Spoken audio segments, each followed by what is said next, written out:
a certain age, it was like, oh, God. All right. Thank you again. Thank you. Thank you. All right. I'm not, no. I have another bunch of questions. Yay for questions. All right. Woo. All right. These ones are going to be intense. Let's look. What's your favorite pizza topping? Well, this is an interesting question because pizza is a metaphor for my life. It's a simple. As a result, I am a fan of mushroom and garlic. Ah, it's all right. With a lot of pineapple. Hey! Yes! Our horses, what's that? Try the papaya. Try the papaya. I love papaya.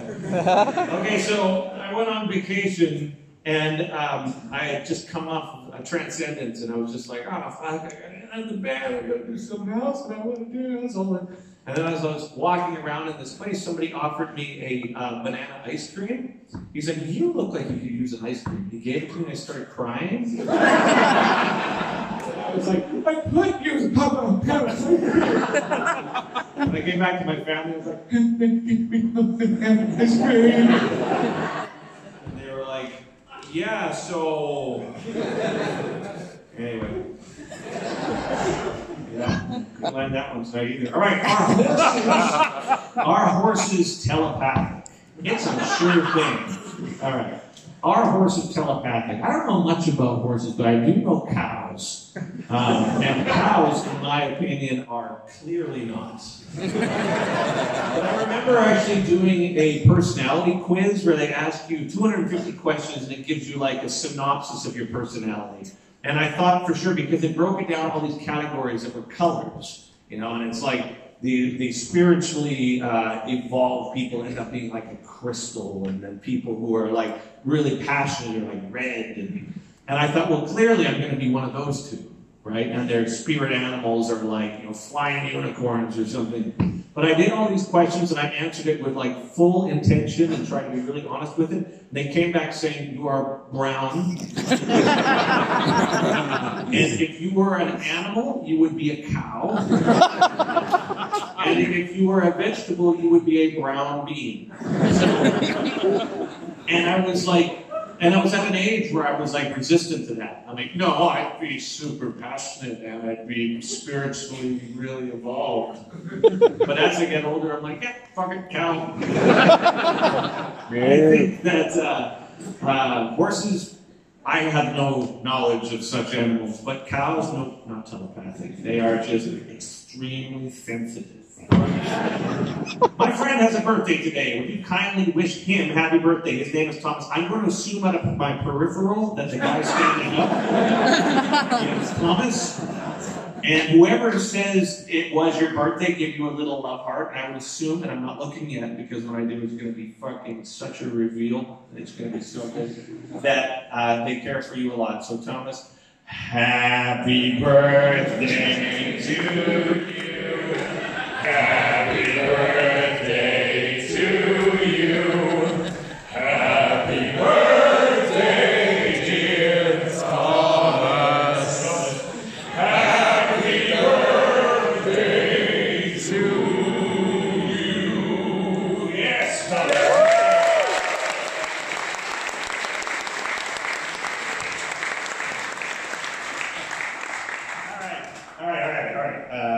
All right, okay. I bought an automaton. Oh, can I please try it? Can I please try it? Okay. Would you please? Have you seen these things? They're so fucking cool. I almost bought one, but they were $100. Thank you. Is it all charged up and ready to rock? You can have it. Oh, it's what? No way. No, you can't give it to me. This is yours. No way. Take it. Oh, he's kidding me? Oh my. How do I turn it on? You're really sensitive. Oh, the on button. Okay. Right. Wait, I got it. I can figure this out. Wait. Wait.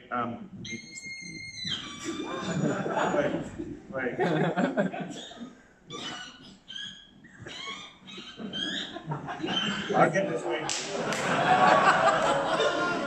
Right. Nice ball.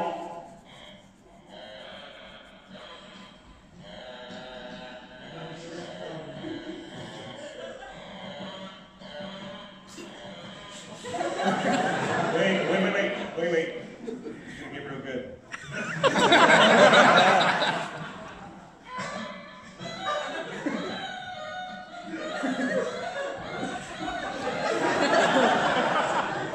I fucking love him. That's so. You serious? I can have him? Oh my god. I need a name for him. Anybody? What? Harry? Ocelot? I'm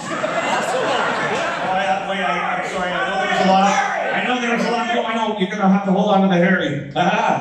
But because I think I heard Ocelot, and I'm gonna go with the fact that that was your opinion and not mine. Oscar? No. Ocelot. Ocelot. Thank you so much. I fucking love him. Have you heard of cute aggression? It's when you when you see a puppy and you want to crush its skull. It's so fluffy! Well, I heard that like the emotional responses between anger and love are like so closely intertwined that your brain doesn't know what to do. So you see a puppy like you bite his cheeks and you say, "Fucking stand down, motherfucker! You're gonna kill your dog." That's how I feel about Ocelot. I'm gonna put him here because he just rules everything. Thank you. He's like, yeah, buddy. You gotta squeak one more time.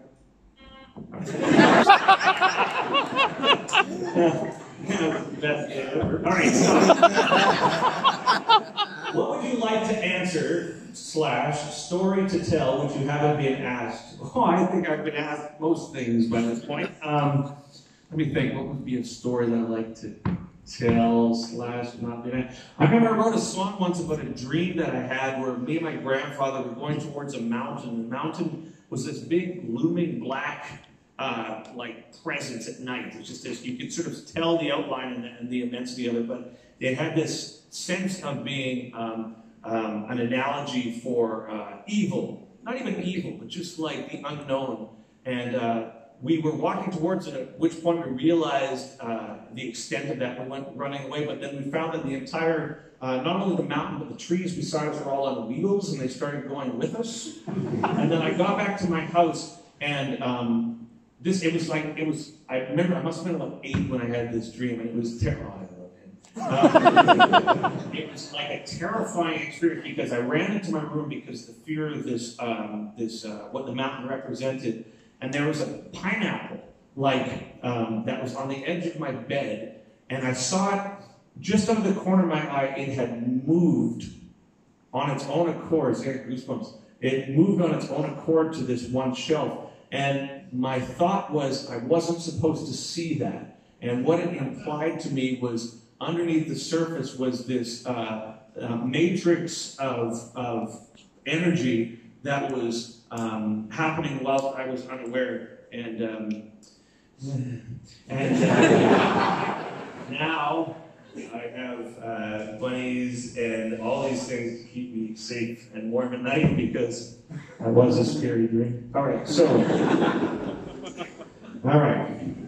That was another pointless story. Oh, good at those, though. All right.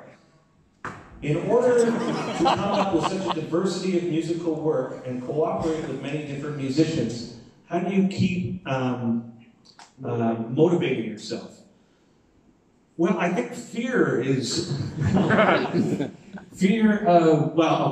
So basically, my creative process has been rooted subconsciously in trying to actualize myself on some level, make myself a functional human being, and I find that a lot of the decisions that I've made in the past have resulted in things that cause suffering on whatever level. You know, it's not necessarily karma, certainly not, but cause and effect. You push something and eventually it knocks the other things down to the point where you're sort of dealing with the repercussions of your actions. And so, as a person who is not particularly thrilled with like causing himself a lot of pain, I've been trying to eliminate those things within my my process that causes those, and that has resulted in fucking shitloads of records, right? Again, I've told the story several times, but I'll tell it again because it's a new audience. Somebody described my creative process as I think I told this the other thing about singing. Fucking quit doing that. All right. So, it's a field of shit, and at the end is death, and it's a light, and you're going towards it, and in the process of trying to get there, the shit splatters to the side and becomes art. So, what keeps you motivated to do it is the fact that, even this whole empath process, it's the 3 records that caused me the most kind of turmoil after they were finished. It's like the hardest births were Infinity, Alien, and Empath. And each one of them has resulted in growth on some level, and I think that what the fallout of this Empath record has been is that I realize that it's, I'm not as healthy in my mind as I was about a year back because of this process, but I realize now that at this age and with this frame of mind that I've got, I'm committed to making myself healthy. So not only the retreat that I took last week, but do a cleanse in a week and a half just to try and get my mind focused again. And what motivates the creative process is just trying to be stable, trying to be emotionally healthy through the depression and through the fucking relentless bullshittery that we are fed by the media and like all the dark fucking negative toxic bullshit. It's like there's something to be said for the fact that you recognize that struggle in everybody. And I think that's ultimately what Empath is about. Is as much as I've got my own issues and hang-ups and my work has resulted in the things that I have to deal with, it's no different fundamentally than what anybody else has to deal with. It just manifests in terms of my decisions that I've made in the past. So my motivation comes from other people in a lot of ways, seeing other people not give up. And on a creative front for me, I'm a total, unadulterated, relentless perfectionist who is completely imperfect, and that is super fucking irritating. So every time I do a record, my first thought is like, it's not right. It's like, it's cool, it says what it needed to be said, but it's not perfect. It's not perfect, it's not perfect. And every time I finish a record, all I hear is the mistakes. So what motivates me is probably vanity and perfectionism and fear of death and trying to make sure that I can provide for other human beings in my life and to protect myself emotionally from the ups and downs of it all. And, what else motivates me? Sex, food, automatons. Automaton. So it was Ocelot, and then it was Oscar, and then Harry, but I think automaton is like cool. Automatron. Awesome. All right, so you've played some amazing venues like Red Rocks, Royal Albert Hall, and Plovdiv. Which venue is your dream venue to play in that you've never played at yet? Well, Shepherd Bush, so here we are. Thank you so much. So great, in fact, I'll be here tonight and tomorrow. Hey! Where have I wanted to play? Oh, that's why we made the Spiritual Collide video. I thought, I want to play in front of 1 billion people with elephants and monkeys. But that clearly wasn't an option, so we had to make a video for that. You know what I want to do is I want to either play bass in a country band where no one gives a fuck about the bass player, or I want to play guitar at a coffee shop really quiet in the background where no one gives a fuck about the guitar player as well. Because I really do like playing music for people. And a lot of the downfall of doing this professionally is that you get so much attention. And I think that a lot of us that get into this are fundamentally insecure people to begin with. So all of a sudden you give that attention to people and then it manifests in all these crazy ways. And for me, it's always sort of come out as self-deprecation. it's like, oh, I don't want people to look at me. Oh, fuck, I'm such an idiot. Ah, farts. You know what I mean? Like all this sort of thing. Where was I talking about? What was I talking about? Venues? Yeah. Oh, I don't know. Okay, so meditation has played an important part in my life over the last year. How has your experience of it been, and has it helped influence your creative process? Yes, absolutely. Every day, every night. I've been trying to do it for about a decade. Over the past couple of years, it's really started to work, and it began to. Holy shit! I'm burping and hiccuping at the same time. Man, people strive for that, don't you? That's like a thing. It's like some weird fetish.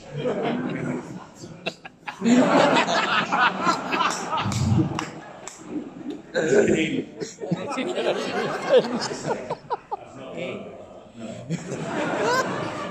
Had to go there, didn't you? So, meditation. Okay, so this is actually a very practical example of why I practice it. My frame of mind and my tendency to skip from subject to subject, and my tendency to make mountains out of molehills. I can make things that are not problems very problematic, and I have a hard time letting go. We were out for dinner last night, Paul and I, and the lady, it took a long time for her to come to the table, to like 10 minutes or whatever, and I couldn't let it go. In my head, I was like, why? I just want to order. That's all I want to do is order. I just want to order. I just want to order. And then when she finally came to the table, or before she did, I was like, excuse me, can we order? Like the dick move that people do. And then I was like, and then she came over and I could tell she was super busy, and I was like, oh fuck, holy shit. All I had to do was just let it go.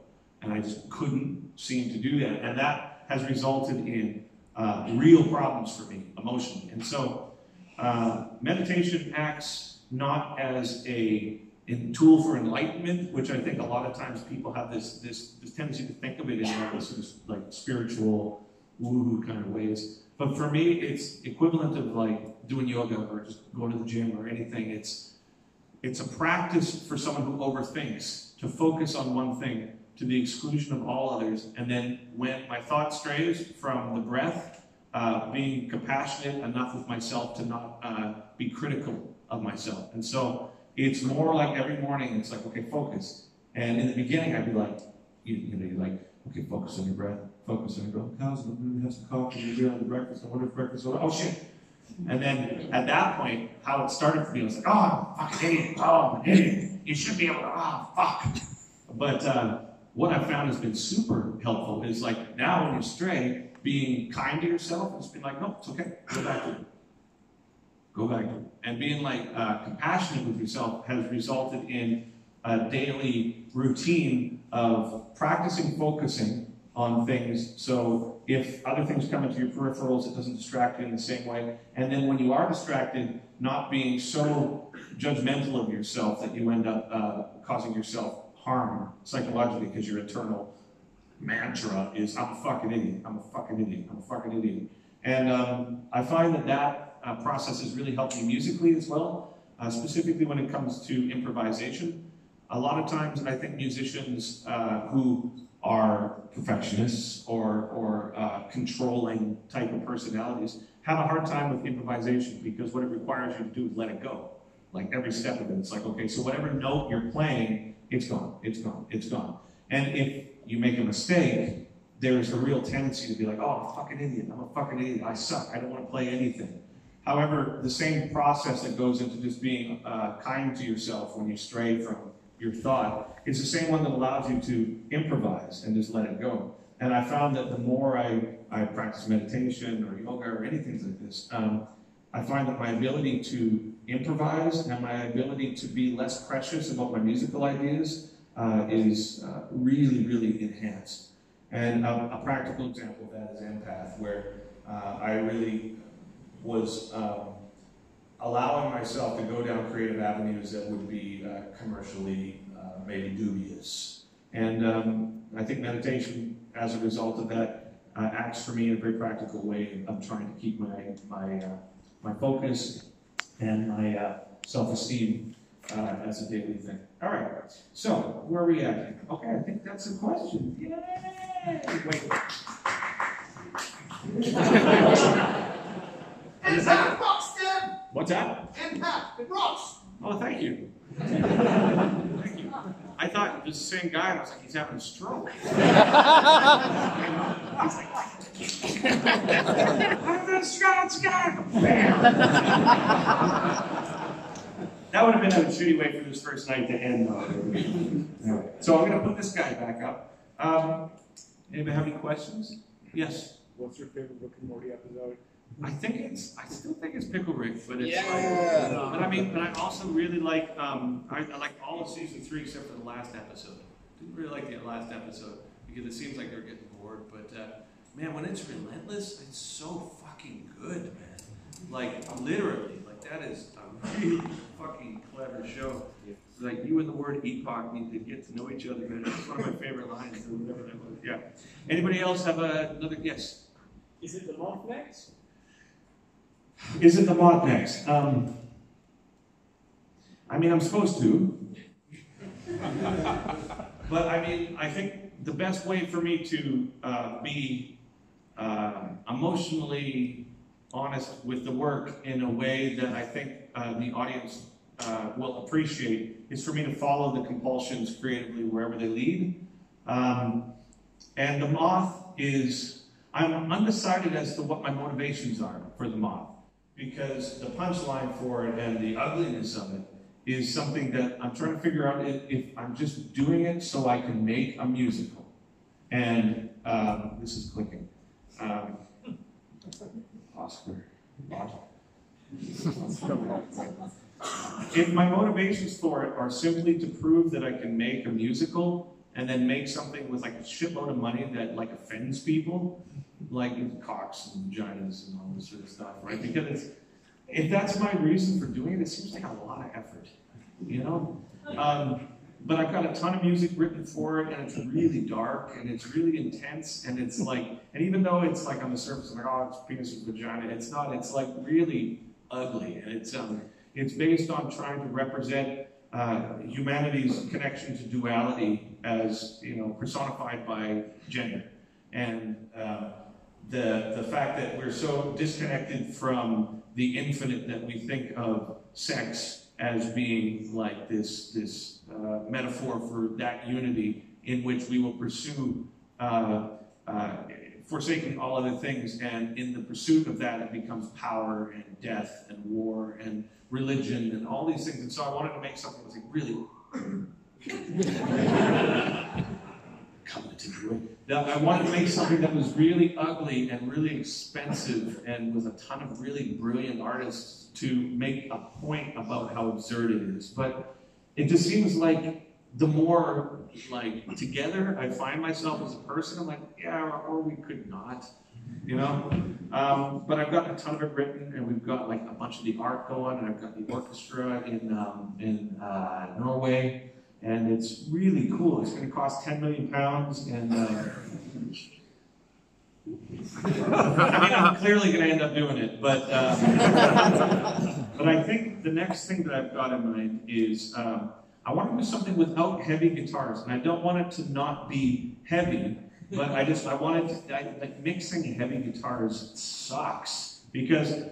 You know, on a lot of Empath, there is upwards of 700 tracks in certain parts, and I mix it in a certain way that is manageable. But with that, my vocals and the amount that I overdub my vocals and the choirs I make with my vocals, the synths, the cymbals, the mid frequencies of the guitar, they all exist in the upper mid frequency range.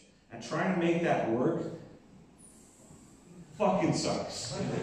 And so every time I take out the heavy guitars, I'm like, oh, that sounds great.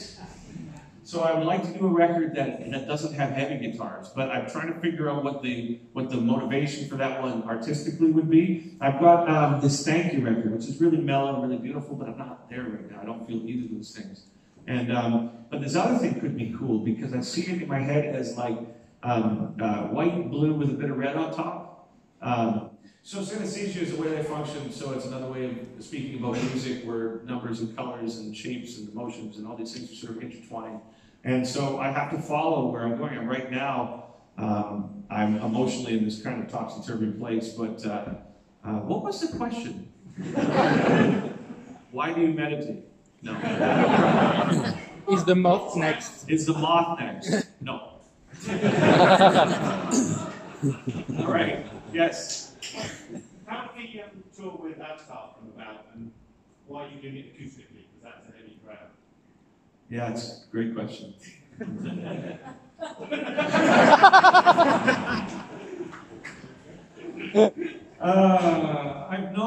I've known the singer since he was handing out demos, and I've known his wife for a long time, and they're both really, really cool people.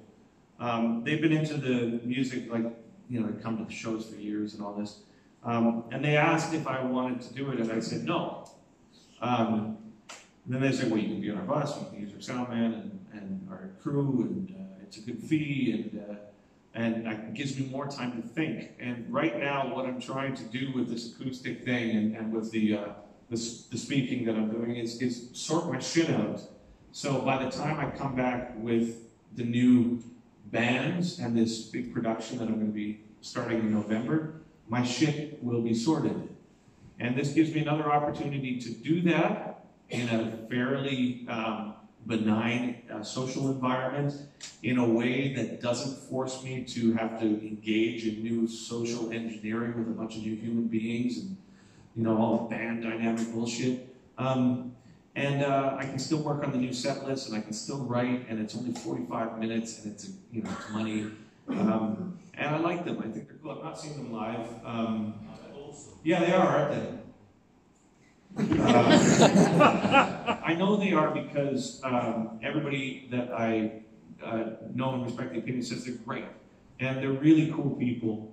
But what's it going to be like to do an acoustic show? I don't care. I'll get out there and do it, and then there'll be the one guy in the front who's like, you fucking suck, man. I'm like, yeah, I'm fucking eating dude money.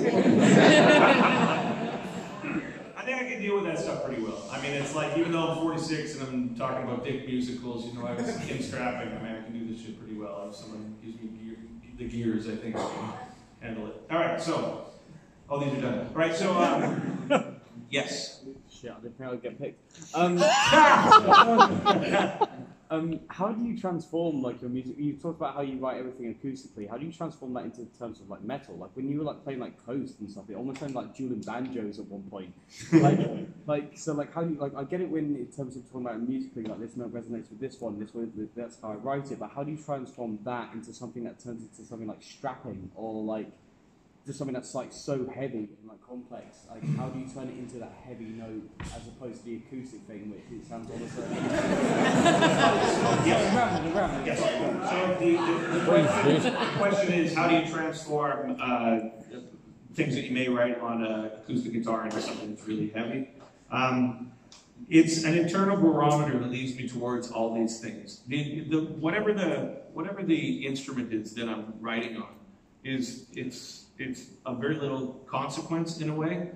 I'm drawn by moments of emotional significance, and those moments imprint themselves on any artist's DNA in a way that if you are, the more, I think, clear you are with yourself and your intention and all that, you can really get into the guts of what it is. And Empath, for me, required facing the darkness of it again. And with strapping, I mean, I was younger, and there was a certain amount of that. But I think in my head, I see it in its final form. And when I'm playing it here, it's just notes. It's like a placeholder. It's like a sketch. And it's going on internally. And then when I go to record and to try and actualize these thoughts, it's really more of a process of eliminating what it isn't. And that's a good thing to, I think, remember any artists. You've got a big slate, Pro Tools, or a piece of marble, or a piece of paper, or a canvas, or whatever. You draw off what it is that compels you to go into the room and start in the first place, and then you just keep at it until it doesn't piss you off anymore. And then at the end, its deadlines are perfect for you, because you're like, well, that's as far as I'm allowed to take this, and that's it. And if it's meant to be heavy, man, I mean, the acoustic guitar is just like, it's a C. It can be the most brutal C ever. But as long as you're hearing a C, you can use that as a placeholder. I think that's the best I can describe it. Yes? In Singularity, you've got the interview about AI. Yeah. I just wondered what that was, because you can't really hear it very well. Why you chose to put it in there, and also if there's anywhere we can hear it properly online on YouTube. Yeah, I just took it off YouTube, and I think it was Elon Musk, probably, because he was talking, and I said Elon Musk on it. But for the sake of, he's not gonna fucking sue me. Hopefully, he's gonna win. Yeah, basically, the whole idea of singularity is the ocean in which the traveler finds himself is a metaphor for infinite potential, and it's supposed to just be the void in a way. And the character, the protagonist that is adrift, just him being the singularity, ultimately. He thinks the island into being, and the island is a representation of his mind, and the process in which he needs to go through in order to transcend from the world of duality, good and evil, requires him to face both of those things. And AI acts as the fear of being obsolete as a species. Carbon sort of evolves into silicon, and the section of it, it's supposed to be a scientist, just this dumbass scientist, just like working in his lab, like, oh, I think I'll make a computer. And in the background you hear all this, and that's like his thing that he's building. And so the interview in the background during that scene is supposed to be him in the lab with his TV on in the background. And it's just, even in his, perpetual ignorance, he's unaware that even the TV is going, I don't know, though, you should maybe think about this. And then at the end, you hear the computer, as it comes to light, going, we're here to help you, we're here to find you. And then the next section, do that, is just the computer just being like, yeah, I'm here. And but then the end of that was supposed to be almost like, okay, well, the computer and AI and all this stuff is just another example of things in this environment that his presence had manifested.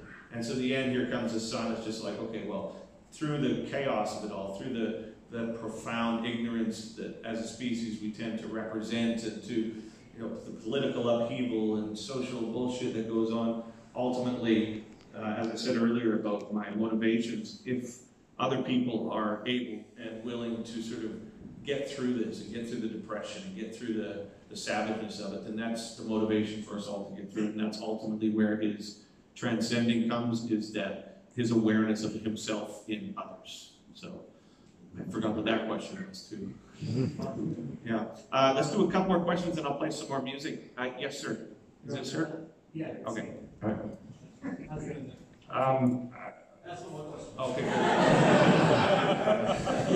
Good. Sorry, before I ask this question, I just wanted to thank you from the bottom of my heart for influencing me for so many years in my own music. And I'm a solo acoustic artist, and I'm on it, bit of echo.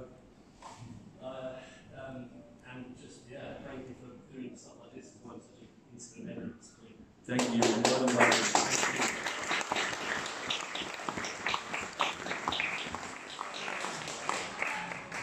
So I was just wondering, on the Transcendence story, my stuff you wrote pretty badly, pushing it aside. I was just wondering if you had on the tour any injuries that were just as bad, or. Well, I mean, touring, and especially this whole middle age thing, which, by the way, if you're not there yet, just wait. That sucks. That doesn't suck. It kind of sucks, yeah.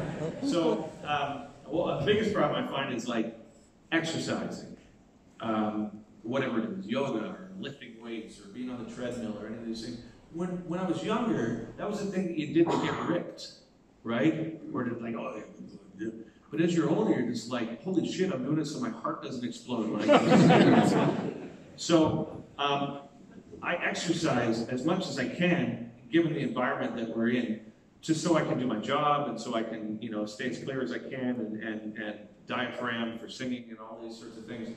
But what I find is a real motherfucker is that injuries that I had when I was 20 are now like, oh, by the way, remember me? I remember we toured with Steve Vai years ago. I was like 19 and I was full of piss and vinegar, and I jumped on stage and I went up on the side of the venue, and there was like this terrace that was like a bunch of scaffolding, and I was like, I know it'd be funny if I go running. So I'm like, singing and going around a circle, but there was a hole in the scaffolding, and I was like, whoop, and I fell to the hole. And on the way down, I grabbed something and ripped all the muscles in that arm, and this arm, and you know, I had to go to the doctor, and they had to put all this dye in it and everything. And for the rest of the tour, like, because I had to play guitar as well, but I couldn't move my arm, so I had to push the guitar, like, you know, like that. And so now, when it rains, it's this like old man shit. Like, oh, there goes the elbow, you know, and it hurts. And the leg thing, that was me just trying to be macho. Everybody's like, oh, with the tire. I was like, oh, fuck, with the tire too, what? And then my leg was just like, pop. And I blew the muscle out of the back of my leg. So it's like, I think it's a fine line between exercising for the sake of your job and for the sake of your health, and exercising because you don't want to look like a you know, a whiskey barrel. But I'm yet to find the fine line between the two. I don't hurt myself that much. Yeah, I'm a pussy. I do all sorts of wimpy stuff, you know what I mean? It's like, oh, you know, wimpy. I remember coming off stage with strapping. I used to have Ravi Shankar playing in the background. Like, as soon as I got off stage, in the back was like, wah, wah, wah. And I had like my little stuffed animals and, you know, my comfy blanket and all this shit. And I remember this, like, I think it was Byron or Gene, were like, you sure you should be doing this stuff, man? And I was like, yeah, you know, I'm all about, you know, go fuck yourself. One more question, I'll play a song. Yes? How do you find it to stay so humble after doing this for so many years? Humble? Well, thank you. I view the... I was fortunate enough to have come up at the tail end of the, you know, the LA sort of thing. And you know, my family's blue collar. Like, we all just, it's like everybody works. That's what we did. You know, I've had so many jobs. Like, I worked in 10 restaurants, and I had so many jobs. It's like what people do. And I always remember thinking, whenever I meet like a rock star, even now, I'm just like, it's fucking mental illness. Because on some level, it's like the sense that what you do makes you fundamentally more important than the audience. And I find that difficult too when it comes to monetizing what I do. You know, I get criticized by the people who are in my organization a lot. Like, dude, why are you talking about finances? And I'm not trying to do it to gain sympathy from people. Like, people are like, well, if you have problems with money, you should do a Patreon, or you put up a thing where people can donate. And I'm like, I don't fucking do that. It just seems like crazy.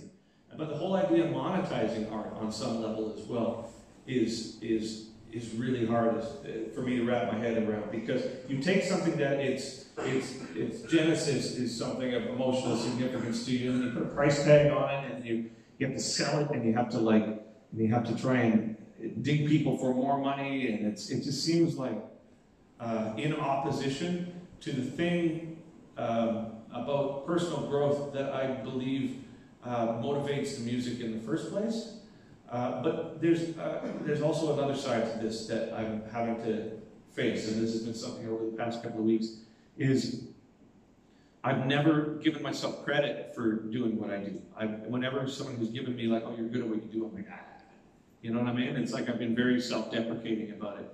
But to the point where it was starting to cause me emotional damage on some level, where you start to believe it. Like, whatever you say to yourself, it becomes your internal dialogue. And to accept that what I do is of value and helps, hopefully, some other people, also requires me to accept it within myself. And to do that and not allow that to manifest as like arrogance is like really difficult, right? But at the same time, I think fundamentally the same reason why I said earlier I just throw fart jokes into things or whatever, it's all so fucking ridiculous. Like, this is all, it doesn't matter. It's like, I love that whole idea of like happy nihilism. It's great. It's like, it doesn't fucking matter. Hey! You know? And there's something about that that I think really helps you. It's not a conscious thing. I appreciate the compliment. And you see bands, stop talking about this stuff. It's so weird. Fuck everybody who says those guys. All right. So, I got one more song for you guys. And I really, again, appreciate this. And is anybody coming tomorrow night as well? Yeah! Oh shit, and now I gotta learn new songs.